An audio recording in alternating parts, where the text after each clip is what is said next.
सच के साथ। नमस्कार, सिटी वाराणसी लाइव में आप सभी का स्वागत है। मैं हूं अमित मिश्रा। आइए देखते हैं आज के हेडलाइंस।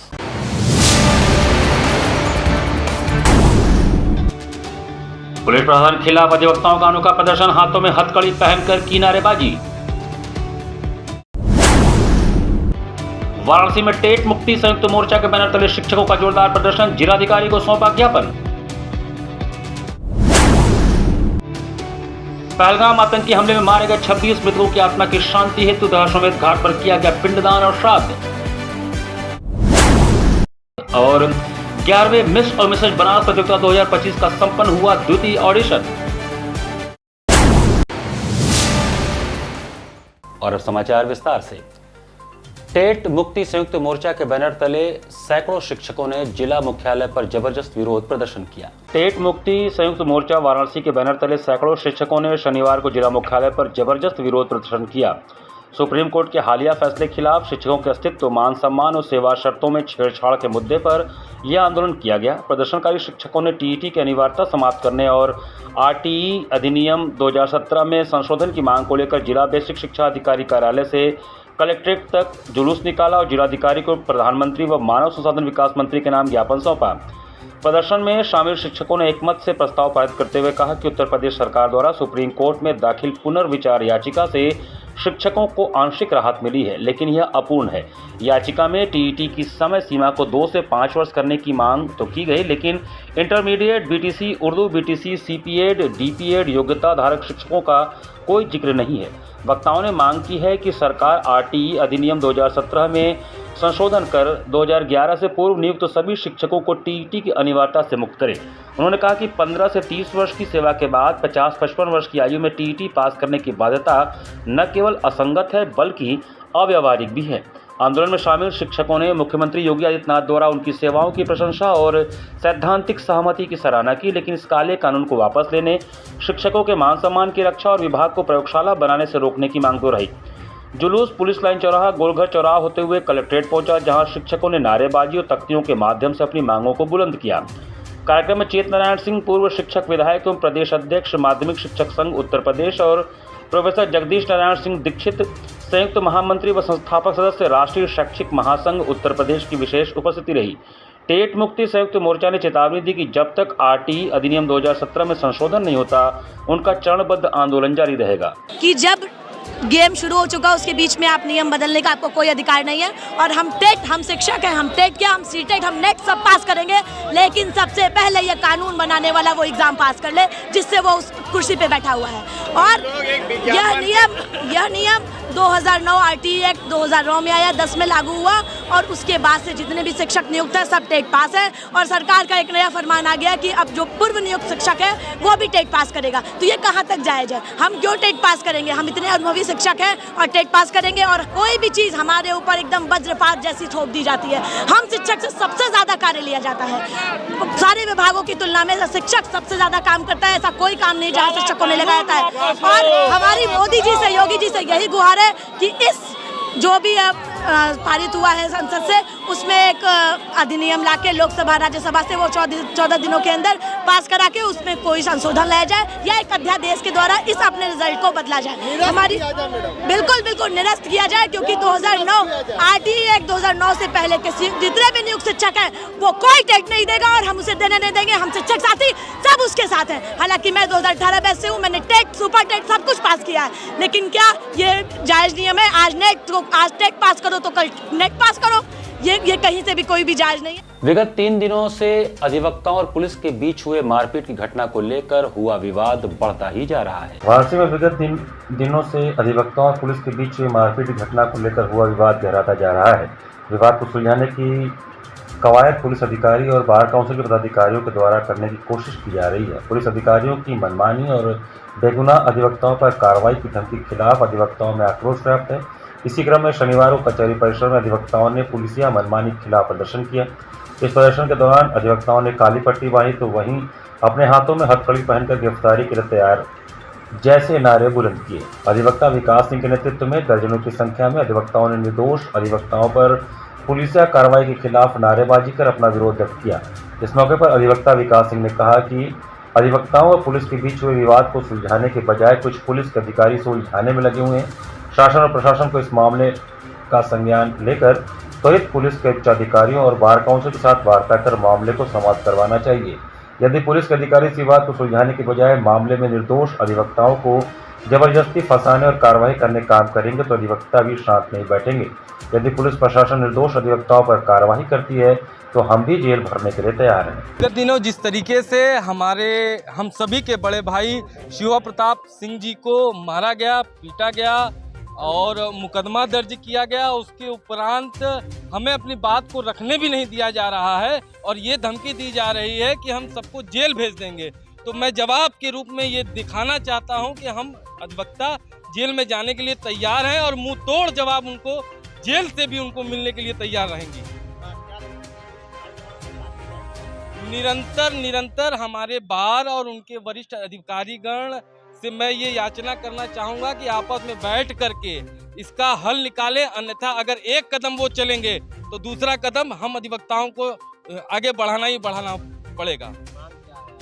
हमारे लोगों की मांग ये है कि जो आम अधिवक्ताओं के ऊपर गलत तरीके से फर्जी मुकदमा लगाया गया है उसको स्पंज किया जाए, अन्यथा हम लोग इसी तरीके से आंदोलन करेंगे।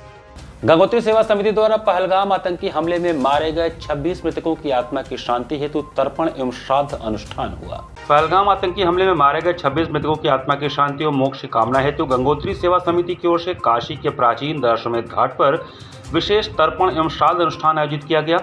इस धार्मिक अनुष्ठान का नेतृत्व समिति के अध्यक्ष किशोरी रमण दुबे ने स्वयं वैदिक परंपराओं के अनुसार किया। इस अवसर पर समिति के सभी पदाधिकारी और सदस्य उपस्थित रहे तथा दिवंगत आत्माओं की शांति के लिए सामूहिक प्रार्थना किया गया। गंगोत्री सेवा समिति ने इस अनुष्ठान के माध्यम से सभी दिवंगत आत्माओं को श्रद्धांजलि अर्पित की और समाज से अपील की कि सभी लोग पीड़ित परिवारों के साथ खड़े हों एवं उन्हें संबल प्रदान करें। ये पितृपक्ष महीना चल रहा है और आज 14वां दिन है। सारे लोग यहाँ पिंडदान वगैरह कर रहे हैं, तो हमने सोचा कि जो पहलगाम में जो मृतक भये हैं 26 लोग और 27 लोग, उनके आत्मा शांति के लिए श्राद्ध तर्पण इत्यादि किया जाए। उसमें मुस्लिम भी हैं और भी हिंदू भी हैं, सभी वर्ग हैं। हम किसी वर्ग को विशेष के रूप में नहीं ले गए, हमारे लिए सब एक है। तो इसीलिए हम पितृपक्ष महीना में इनकी आत्मा शांति मोक्ष प्राप्ति के लिए दशाश्वमेध घाट पर पिंडदान तर्पण इत्यादि संपन्न कर रहे हैं। 17 सितंबर से 2 अक्टूबर तक आयोजित स्वच्छता ही सेवा पखवाड़ा के तहत नमामि गंगे ने 80 घाट पर स्वच्छता अभियान चलाया। जल शक्ति मंत्रालय राष्ट्रीय स्वच्छ गंगा मिशन के तत्वावधान में 17 सितंबर से 2 अक्टूबर तक आयोजित स्वच्छता ही सेवा पखवाड़ा के तहत शनिवार को नमामि गंगे द्वारा 80 घाट पर गंगा तट की सफाई करके स्वच्छता की अलख जगाई गई। बाढ़ घटने के बाद नमामि गंगे के सदस्यों ने श्रमदान करके 80 घाट पर मिट्टी के दबे, पॉलिथीन, कपड़े एवं अन्य गंदगियों को बाहर निकालकर कूड़ेदान तक पहुंचाया। नमामि गंगे काशी क्षेत्र के संयोजक व नगर निगम के स्वच्छता ब्रांड एम्बेसडर राजेश शुक्ला के संयोजन में स्वच्छ गंगा के लिए जन जन से जुड़ने की अपील की गई। 80 घाट पर उपस्थित नागरिकों सहित पूजन सामग्री विक्रेता, खान पान विक्रेता और घाट पुरोहितों को स्वच्छता की शपथ दिलाई गई। गंगा सेवक राजेश शुक्ला ने कहा कि स्वच्छता ही सेवा पखवाड़ा का उद्देश्य गंगा और उनकी सहायक नदियों के संरक्षण के लिए जन सहभागिता और जन जागरूकता लाना है। साथ ही लोगों को जल स्रोतों के संरक्षण के लिए जागरूक करना है, जिससे लोग जल स्रोतों को स्वच्छ रखने के लिए उसमें कचरा और पॉलिथीन आदि न डालें। खुद जागरूक होने के साथ ही दूसरों को भी जागरूक करें। स्वच्छता, जागरूकता और श्रमदान के दौरान नमामि गंगे काशी क्षेत्र के संयोजक राजेश शुक्ला, पीयूष सिंह, प्रवीण सिंह, हर्षित सिंह, विधि सिंह, श्लोक सिंह, खुशी सिंह, शिवानी सिंह उपस्थित रहे। गंगा का किनारा साफ होगा तो हमारी सनातनी संस्कृति का बढ़ाव होता रहेगा और हम निरंतर गंगा के किनारे आनंदित जीवन व्यतीत करते रहेंगे। आइए मिलकर हम संकल्प लें कि अपने गंगा के तट पर कोई गंदगी नहीं करेंगे और न किसी को करने देंगे। यह संकल्प गंगा स्वच्छता पखवाड़े का होना चाहिए। नवरात्र त्योहार के पहले मुख्यमंत्री योगी आदित्यनाथ ने मिशन शक्ति 5.0 का शनिवार को शुरुआत किया। उत्तर प्रदेश के मुख्यमंत्री योगी आदित्यनाथ ने आगामी नवरात्र के पर्व से पहले मिशन शक्ति 5.0 की शुरुआत शनिवार को की। त्योहारों पर महिला सुरक्षा और पुलिस की सक्रियता को बढ़ाने को लेकर शुरू किया गया यह अभियान पूरे 1 महीने तक विशेष रूप से चलाया जाएगा। ऐसे में मुख्यमंत्री योगी आदित्यनाथ के निर्देश पर वाराणसी कमिश्नरेट के सभी मिशन शक्ति केंद्रों को विशेष रूप से सजाया गया। मिशन शक्ति 5.0 का उद्घाटन को लेकर मिशन शक्ति केंद्र के अधिकारी काफ़ी उत्साहित नजर आईं। उन्होंने कहा कि मिशन शक्ति अभियान काफ़ी समय से चल रहा है, लेकिन त्योहारों के मद्देनज़र मुख्यमंत्री ने इसे विशेष रूप से चलाए जाने को लेकर आज उद्घाटित किया गया है। ऐसे में महिलाओं की सुरक्षा हमारी प्राथमिकता है। माननीय मुख्यमंत्री उत्तर प्रदेश सरकार द्वारा आज लोक भवन लखनऊ से मिशन शक्ति फेज 5.0 का उद्घाटन किया गया है। इसको लॉन्च किया गया है, जिससे कि हमारे समाज की जितनी भी महिलाएं हैं उनका महिला सुरक्षा, स्वावलंबन तथा वो सम्मान का इसमें जिक्र किया गया है। और इसके लिए प्रत्येक थानों पर महिला सुरक्षा केंद्र का उद्घाटन भी किया गया है, और जो कि 1 महीने तक चलेगा। दिनांक 22 सितंबर 2025 से लेके 21 अक्टूबर 2025 तक चलेगा। इस शारदीय नवरात्र में माननीय मुख्यमंत्री द्वारा इसका उद्घाटन किया गया है।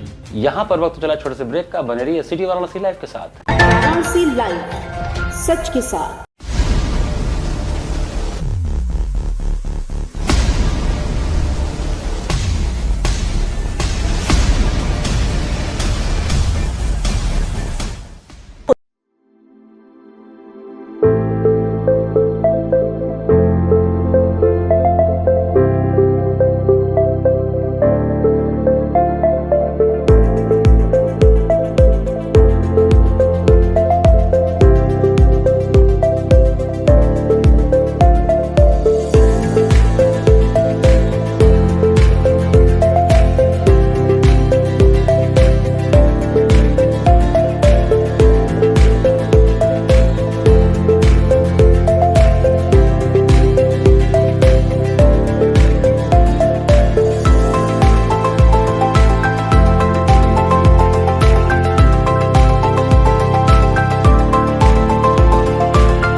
सच के साथ। ब्रेक के बाद आपका स्वागत है।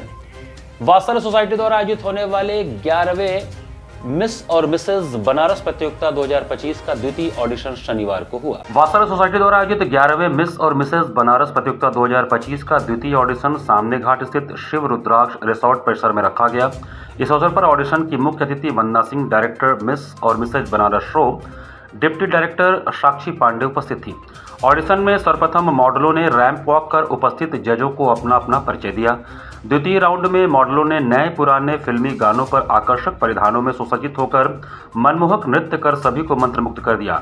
इसी क्रम में तृतीय एवं अंतिम राउंड में मॉडलों ने निर्णायकों द्वारा पूछे गए प्रश्नों का उत्तर दिया। आज के द्वितीय ऑडिशन में बनारस एवं आसपास के क्षेत्रों से आए 10 मिस एवं 15 मिसेज ने भाग लिया। 11वें मिस और मिसेस बनारस प्रतियोगिता का फाइनल शो 25 दिसंबर 2025 को वाराणसी के एक होटल में संपन्न होगा। फाइनल शो से 3 दिन पूर्व 22, 23 और 24 दिसंबर को मशहूर कोरियोग्राफर निहिल मोहन, यशोभी ओझा एवं स्मृति मिश्रा के द्वारा सभी चयनित मॉडलों को प्रशिक्षण दिया जाएगा। हर वर्ष की भांति इस वर्ष भी मशहूर फैशन डिजाइनर मुकीम अख्तर प्रस्तुति बनारस फैशन वीक के तहत मुकीम अख्तर के द्वारा तैयार किए गए आकर्षक साड़ियों को पहनकर मॉडल रैंप पर जलवा बिखेरेंगी। BICA फैशन डिजाइनिंग इंस्टीट्यूट की छात्राओं द्वारा तैयार किए गए वस्त्रों को मॉडलों द्वारा प्रस्तुत किया जाएगा। इस वर्ष विभिन्न क्षेत्रों से चयनित 15 प्रमुख लोगों को कोहिनूर अवार्ड प्रदान कर सम्मानित किया जाएगा। इसी क्रम में इस वर्ष भी मास्टर एवं miss little star of Banaras प्रतियोगिता में 3 वर्ष से लेकर 12 वर्ष तक के बच्चे भी रैंप वॉक करेंगे। आज के इस ऑडिशन में मुख्य रूप से Vandana Singh, Kohinoor Mrs India international winner, dietitian Sakshi Pandey, winner Mrs Banaras 2023, Smriti Mishra, winner Mrs Banaras 2019, Sapna Singh Rajput, winner Mrs Banaras 2021, Reena Singh, Kohinoor Mrs India international 2023, Priyanka Mishra, Kohinoor Mrs India international 2025, Yashobhi Ojha, winner miss Banaras 2023, Rimpa Samanta, winner miss Banaras 2024 के अलावा कार्यक्रम के सचिव शैज खान, अतहर वारसी, RP सिंह आदि लोग उपस्थित थे। इसमें टोटल अराउंड 14 पार्टिसिपेंट हैं और अभी और भी आगे ये अभी सेकेंड ऑडिशन है, 3rd तक हम लेते हैं। तो आप 3rd तक चाहें तो आप एंट्री ले सकते हैं। और सारे पार्टिसिपेंट बेसिकली बनारस से हैं क्योंकि शो मिसेस बनारस का है। मैम अगर बात की जाए तो क्या क्या आप लोग टैलेंट देखती हैं, जैसे जज है आपको सामने वाले के अंदर क्या क्या टैलेंट देखती हैं? टैलेंट पहले तो देखिए हम उनको ब्रश अप करते हैं। ऐसे जो भी पार्टिसिपेंट आते हैं जिनके अंदर एक्स्ट्रा कुछ होता है, डांसिंग, सिंगिंग या अदर कोई क्वालिटी होती है, कुकिंग वगैरह सारी ही। तो पहले तो हम उन्हें ब्रशअप करते हैं, उन्हें वॉक सिखाते हैं, उनको कैसे बोलना है, कैसे खुद को प्रेजेंट करना है, उन्हें थोड़ा ब्रशअप करते हैं। फिर जो राउंड्स होते हैं हमारे, बेसिकली 3 राउंड्स होते हैं, जिसमें एक होता है वॉक का राउंड, एक होता है आपका सेल्फ इंट्रोडक्शन और थर्ड होता है टैलेंट राउंड। उसमें आप सिंगिंग या डांसिंग करते हैं। CIPC पैरामेडिकल कॉलेज का दीक्षांत समारोह व नवागंतुक स्वागत समारोह आयोजित हुआ। CIPC paramedical college Sundarpur Nevada का दीक्षांत समारोह व नवागंतुक स्वागत समारोह वाराणसी के एक होटल में किया गया। कार्यक्रम में 52 विद्यार्थियों को DMLT की उपाधि प्रदान की गई। वहीं नए प्रवेश लेने वाले छात्रों का पारंपरिक अंदाज में स्वागत किया गया। मौके पर कॉलेज प्रशासन ने छात्र छात्राओं को मेहनत, अनुशासन और सेवा भावना के साथ समाज हित में कार्य करने का संकल्प दिलाया। पूरे कार्यक्रम में उल्लास और उत्सव का माहौल रहा। कार्यक्रम के मुख्य अतिथि नादान परिंदे साहित्य मंच के अध्यक्ष डॉक्टर सुभाष चंद्र रहे। इस अवसर पर डायरेक्टर कुशल दास गुप्ता ने बताया कि हमारे कॉलेज में BMLT, DMLT, PG, DMLT के अलावा पैरामेडिकल के सभी कोर्स कराए जाते हैं। इस अवसर पर मुख्य रूप से assistant professor Sunil, Vivek, IT Ayush Mishra, Annu Sahni सहित कई अन्य लोग मौजूद रहे। श्री काशी अग्रवाल समाज द्वारा 22 से 28 सितंबर तक श्री अग्रसेन जयंती समारोह का आयोजन किया जा रहा है। श्री काशी अग्रवाल समाज द्वारा श्री अग्रसेन जयंती समारोह 22 सितंबर से 28 सितंबर तक आयोजित किया जा रहा है। इस संदर्भ प्रेस वार्ता का आयोजन समाज कार्यालय मैदागिन में किया गया। प्रेस वार्ता को संबोधित करते हुए मुख्य संयोजक दीपक अग्रवाल ने बताया कि इस वर्ष भी नवरात्रि के अवसर पर श्री अग्रसेन जयंती समारोह का आयोजन 22 से 28 सितंबर तक किया जा रहा है, जिसमें नवरात्रि के प्रथम दिन श्री अग्रसेन जी की प्रतिमा श्री अग्रसेन वाटिका मैदागिन पर सभी अग्रवाल संस्थाओं द्वारा माल्यार्पण कर श्रद्धा सुमन अर्पित किया जाएगा। नवरात्र के प्रथम दिन ही 22 सितंबर को रात्रि 8 बजे से अपनी कुलदेवी माँ लक्ष्मी जी का श्रृंगार एवं पूजन लक्ष्मी कुंड मंदिर में किया जाएगा। नवसृजित महारानी दिनांक 24 सितंबर को प्रातः 10 बजे से किया जाएगा। 25 सितंबर को रात्रि 7 बजे से श्री गणेश मंडपम नाटिमली में डांडिया एवं गरबा नाइट का आयोजन समाज सेवा विभाग श्री अग्रसेन महिला समिति के द्वारा किया जा रहा है, जिसमें श्री काशी अग्रवाल समाज की महिलाएं बढ़ चढ़कर सदस्यों के साथ हिस्सा लेंगी एवं तरह तरह के डांडिया एवं गरबा के कार्यक्रम रखे जाएंगे। 28 सितंबर को श्री अग्रसेन जयंती समारोह की शोभा यात्रा शाहपुरी माल बांसवाटा से प्रस्थान करेगी, जिसमें श्री अग्रसेन कन्या PG कॉलेज, श्री अग्रसेन कन्या इंटर कॉलेज, श्री अग्रसेन महाजनी महाविद्यालय, श्री अग्रसेन शिशु विहार के छात्र छात्राएं बैंड बाजे के साथ शोभा यात्रा में सज धज कर भाग लेंगे। शोभा यात्रा में 18 गोत्र के घुड़सवार श्री अग्रसेन जी की वेशभूषा में एवं बग्घी पर श्री अग्रसेन जी विराजमान रहेंगे। शोभा यात्रा में अग्रसेन जी की पालकी शोभा यात्रा की शान रहेगी। जगह जगह पर शोभा यात्रा का स्वागत अग्रवाल समाज की व्यापारिक संस्थाओं द्वारा एवं समाज सेवी संस्थाओं द्वारा किया जाएगा। शोभा यात्रा बांसफाटक चौक बुलानाला होते हुए श्री अग्रसेन वाटिका मैदागिन पर पहुंचकर श्री अग्रसेन जी की प्रतिमा पर समाज के पदाधिकारियों सभासद द्वारा माल्यार्पण करके किया जाएगा। तत्पश्चात शोभा यात्रा में शामिल सभी अग्रवाल बंधु श्री अग्रसेन कन्या इंटर कॉलेज में पहुंचकर श्री अग्रसेन जयंती समारोह के आयोजन में भाग लेंगे। श्री अग्रसेन जयंती समारोह में समाज के मानिंद अग्रवाल बंधुओं को जिन्होंने समाज में उल्लेखनीय सेवा अपनी प्रदान की है, उन्हें श्री अग्रसेन रथ से सम्मानित किया जाएगा। इसी अग्रसेन जयंती समारोह के मुख्य अतिथि नितिन अग्रवाल, आबकारी मंत्री उत्तर प्रदेश सरकार होंगे एवं उद्घाटनकर्ता नीरज गोरा, सचिव कोषाध्यक्ष एवं सचेतक भाजपा विधानमंडल होंगे। 22 तारीख से जयंती मनाई जाएगी। नवरात्र के प्रथम दिन से हम लोग इसको करते हैं और वही हम लोग का एजेंडा है। और नवरात्र के ही दिन अग्रसेन वाटिका पर बनारस की जितनी अग्रवाल समाज की संस्थाएं हैं, काशी अग्रवाल समाज के नेतृत्व में वो माल्यार्पण अग्रसेन वाटिका पर करते हैं। 22 तारीख को 10 बजे प्रातः 10 बजे अग्रसेन वाटिका। नहीं, पूरा सप्ताह व्यापी कार्यक्रम है। 22 की रात में हम लोग अपनी जो लक्ष्मी कुंड पर वो लक्ष्मी मंदिर कुलदेवी का जो है माँ लक्ष्मी मंदिर का श्रृंगार पूजन आरती और प्रसाद सब कुछ रखे हैं और वहाँ रात को 8 बजे से लक्ष्मी कुंड पर वो कार्यक्रम आयोजित होगा। 27 से 29 सितंबर तक क्षेत्रीय खेल कार्यालय गोरखपुर में आयोजित होने वाले पंडित दीनदयाल उपाध्याय पुरुष senior Greco Roman free style राज्य कुश्ती प्रतियोगिता के लिए मंडल की टीम का चयन ट्रायल हुआ।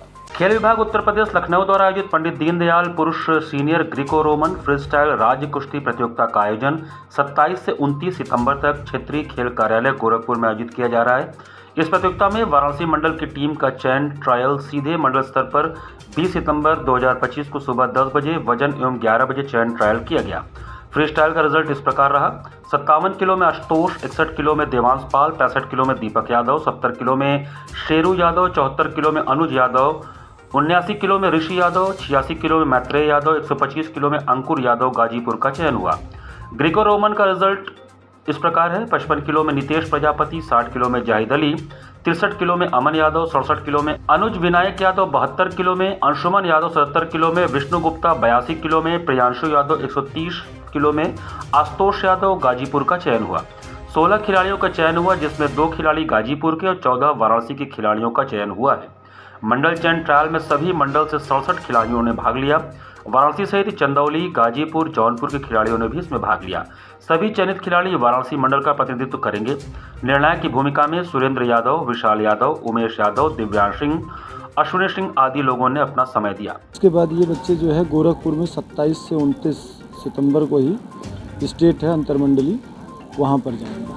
2 दिवसीय ट्रायल था, तो प्रथम दिन किसका रहा, दूसरे दिन आज किसका चला? इसके पहले जो है 17 तारीख को सब जूनियर समन्वय जो खेल विभाग और उत्तर प्रदेश कुश्ती संघ के समन्वय से होता है, वो जिला स्तर पे हुआ। उसके बाद कल उसका मंडल हुआ और उसकी टीम जो है 4 से 6 अक्टूबर आगरा में होना है, वहाँ जाएगी। कितने बच्चों का चयन होगा दोनों में? ये जो आगरा टीम जाएगी उसमें 20 बच्चों का चयन हुआ है, जिसमें 18 बच्चे बनारस के हैं और 1 बच्चा जौनपुर का, 1 बच्चा गाजीपुर का है। और यहाँ अभी चयन चल रहा है और हमें संभवतः लग रहा है कि इसमें 20 बच्चे जाएंगे, तो बनारस यहाँ भी कम से कम 15-16 बच्चे रहेंगे, बाकी और जिले से भी। श्रीमती चंद्रा त्रिपाठी स्मृति क्रीड़ा कक्ष में शनिवार को चतुर्थ स्वर्गीय रामाज्ञा सिंह स्मारक जिला कैरम प्रतियोगिता का शुभारंभ हुआ। इंग्लिशाला स्थित श्रीमती चंद्रा त्रिपाठी स्मृति क्रीड़ा कक्ष में शनिवार को प्रारंभ हुए चतुर्थ स्वर्गीय रामाज्ञा सिंह स्मारक जिला कैरम प्रतियोगिता के उद्घाटन लीग मैच में अश्विनी चक्रवाल और प्रियांशु यादव ने जीत हासिल करते हुए पूर्ण अंक जुटाए। लीग कम नॉकआउट आधार पर खेली जा रही इस प्रतियोगिता के आज खेले गए मैचों के परिणाम इस प्रकार रहे: अश्विनी चक्रवाल ने श्री प्रसाद को 25-8 और 25-0 से, प्रियांशु यादव ने प्रशांत कुमार को 21-9, 23-6 से पराजित करके पूर्ण अंक हासिल किए। समाचार देने जाने तक अन्य मैच जारी है। प्रतियोगिता का औपचारिक उद्घाटन उत्तर प्रदेश कैरम एसोसिएशन के अध्यक्ष बैजनाथ सिंह ने कैरम बोर्ड पर गोटियां स्ट्राइक करके किया। मैचों का संचालन प्रतियोगिता के प्रधान निर्णायक इंटरनेशनल रेफरी रमेश कुमार वर्मा के नेतृत्व में शाहिद जमाल, नूरन खान, कृष्ण दयाल यादव, प्रियांशु यादव ने किया। इस अवसर पर प्रतियोगिता के आयोजन सचिव अश्विनी चक्रवाल सहित एसोसिएशन के तमाम सदस्य और खिलाड़ी उपस्थित रहे, जिसमें प्रमुख रूप से अशोक कुमार सिंह, रेणुका राय, रवि आर्या, अभिषेक विश्वकर्मा, श्री प्रसाद, जमुनाधर उर्फ झुंझुन गुप्ता, विनोद यादव, गौरव गुप्ता, शिवदयाल यादव, नूरन खान, प्रियांशु यादव, शाहिद जमाल, कृष्ण दयाल यादव, प्रशांत कुमार, वैभव, अश्विनी मौर्य, हर्षित केशरी आदि थे। हमारा डिस्ट्रिक्ट में जो प्लेयर होता है उसको प्रैक्टिस मिलती है, उसकी रैंकिंग बनती है और अगले महीने अक्टूबर में 25-26 अक्टूबर को जीवनदीप स्कूल में हमारा स्टेट टूर्नामेंट होने जा रहा है रैंकिंग का। उसमें जो वाराणसी के ये प्लेयर हैं इनको उसमें खेलने का मौका मिलेगा, जो इसमें फर्स्ट 4 में जगह बनाएंगे। किस आधार पर ये खेला जा रहा है? लीग कम नॉकआउट आधार पर ये प्रतियोगिता हो रही है और इसमें कुल 27 तारीख तक लगातार लगभग करीब 40 मैच होंगे। कितने बच्चे इसमें होंगे? इसमें 24 बच्चे हिस्सा लेंगे। कैरम में देखा जाए आप चलाओ और कोई इतना बढ़ चढ़ के आगे आता नहीं, क्या नहीं ऐसा नहीं है। कैरम अब हर जगह, हर जिले में हमारा प्रदेश स्तर पर, देश स्तर पर, अंतर्राष्ट्रीय स्तर पर कैरम बहुत ऊंचाइयां। इसी के साथ सिटी वाराणसी लाइव का ये संस्करण हमें समाप्त करते हैं। मुझे दीजिए आज्ञा। नमस्कार।